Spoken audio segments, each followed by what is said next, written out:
Indian coast guard నుండి Navik domestic బ్రాంచ్లో cook steward పోస్టులకి నోటిఫికేషన్ అనేది రావడం జరిగింది. ఈ యొక్క నోటిఫికేషన్కి మనం అప్లై చేయాలంటే ఆన్లైన్లో 10 నుంచి 16వ తారీఖు వరకు కూడా మనం అప్లై అనేది చేయాలి. ఎవరైతే డిఫెన్స్ జాబ్స్కి బాగా ఇంట్రెస్టింగ్ ఉంటారో ఈ జాబ్స్ అనేవి మీరు అప్లై చేసుకోవచ్చు. మనకి మంత్లీ సుమారు ఒక 5 నుంచి 6 నోటిఫికేషన్ అన్ని మనకి డిఫెన్స్ నుంచి అనేవి రావడం జరుగుతుంది. కాబట్టి మీరు ప్రతి ఒక్కరు ప్రతిసారి వచ్చిన నోటిఫికేషన్ మీరు అప్లై అనేది చేసుకోండి. ఇక్కడ మనకి ఎడ్యుకేషన్ క్వాలిఫికేషన్ చూసుకుంటే 10th లో 50% మార్క్స్ అనేవి రావాలి. అదేవిధంగా మనకి ఎస్సీ ఎస్టీ వాళ్ళకైతే 5% రిలాక్సేషన్ ఇవ్వడం జరిగింది పర్సంటేజ్లో.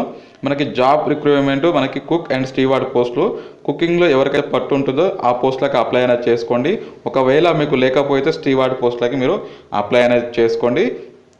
అదేవిధంగా ఏజ్ రిలాక్సేషన్, మనకి ఏజ్ చూసుకుంటే మొత్తం మనకి ఇక్కడ చూసుకుంటే 18 to 22 ఇయర్స్ అనేది ఇవ్వడం జరిగింది. అది కూడా 1 అక్టోబర్ 2018 వరకు కన్సిడర్ అనేది చేస్తున్నారు.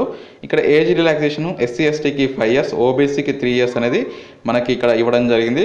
పే స్కేల్ చూసుకుంటే 21,700 అనేది పే స్కేల్ లెవెల్ 3 స్కేల్ ఉంటుంది. తర్వాత మనకి ప్రమోషన్స్లో సుమారు మనకి 50,000 వరకు వచ్చే అవకాశం ఉంటుంది. మనకి ఇక్కడ అధికారి లెవెల్కి వెళ్ళే అవకాశం ఉంటుంది. మనకి ఇక్కడ ఫెసిలిటీస్ కూడా ఉంటాయి. ఇక్కడ మనకి ఎప్పుడైతే జాబ్ వస్తుందో తర్వాత మనకి ఇక్కడ గవర్నమెంట్ అకామిడేషన్ మరియు లోన్స్ ఇలాంటివి చాలా గవర్నమెంట్ నుంచి మీరు పొందే అవకాశం ఉంటుంది. అదేవిధంగా టు అప్లై అని ఉంది. ఇక్కడ అప్లై చేసేటప్పుడు ఈ యొక్క అఫీషియల్ వెబ్సైట్కి వెళ్ళి మీరు ఆన్లైన్లో అప్లై చేయాల్సి ఉంటుంది. ఈ అప్లై చేసేటప్పుడు మీకు ఎలాంటి ఎగ్జామ్ ఫీజు అనేది ఉండదు. ఈ యొక్క అప్లికేషన్ డేటు 10 నుంచి 16వ తారీఖు వరకు మీరు అప్లై అనేది చేసుకోవచ్చు. ఈ యొక్క సెలక్షన్ ప్రాసెస్ చూసుకుంటే మనకి ప్రతి ఒక్కరికి అడ్మిట్ కార్డ్స్ అనేవి రావు. కొంతమందికి మాత్రమే మనకి అడ్మిట్ కార్డ్స్ అనేవి వస్తాయి. ఈ అడ్మిట్ కార్డ్స్ అంటే మనకి వచ్చిన తర్వాత మనకి కొన్ని టెస్టులు ఉంటాయి. ఫస్ట్ అయితే మనకి రిటర్న్ టెస్ట్ అనేది ఉంటుంది. ఈ రిటర్న్ టెస్ట్లో ఎవరైతే క్వాలిఫై అవుతారో తర్వాత మనకి ఫిజికల్ టెస్ట్ ఉంటుంది. ఇక్కడ మనకి సెంటర్స్ చూసుకుంటే మనకి ఆంధ్రప్రదేశ్ తెలంగాణ వాళ్ళకి చెన్నై అనేది ఇవ్వడం జరిగింది. ఈ చెన్నై లొకేషన్లో ఆంధ్రప్రదేశ్ తెలంగాణ వాళ్ళకి ఎగ్జామ్ అనేది ఉంటుంది. ఎగ్జామ్లో ఎవరైతే క్వాలిఫై అవుతారో ఫిజికల్ టెస్ట్ అని ఉంటుంది. ఫిజికల్ స్టాండర్డ్ టెస్ట్లో కూడా క్వాలిఫై అయిన తర్వాత మెడికల్ స్టాండర్డ్ టెస్ట్ అని ఉంటుంది. ఆ మెడికల్ స్టాండర్డ్ టెస్ట్ తర్వాత డైరెక్ట్ జాబ్ అనేది అలాట్ అనేది చేయడం జరుగుతుంది. ఇక్కడ మనకి సెలక్షన్ ప్రాసెస్ మీరు కూడా చదువుకోవచ్చు ఎలా ఉంటుంది అనేది. ఇక్కడ మనకి ఫిజికల్ టెస్ట్ పిఎఫ్టీ కూడా ఇవ్వడం జరిగింది. ఫిజికల్ టెస్ట్లో చూసుకున్నట్టయితే మనకి 1.6 kilometers అనేది 7 minutesలో మనం కంప్లీట్ అనేది చేయాలి. 20 square ups ఉంటాయి. అదేవిధంగా 10 push-ups ఉంటాయి.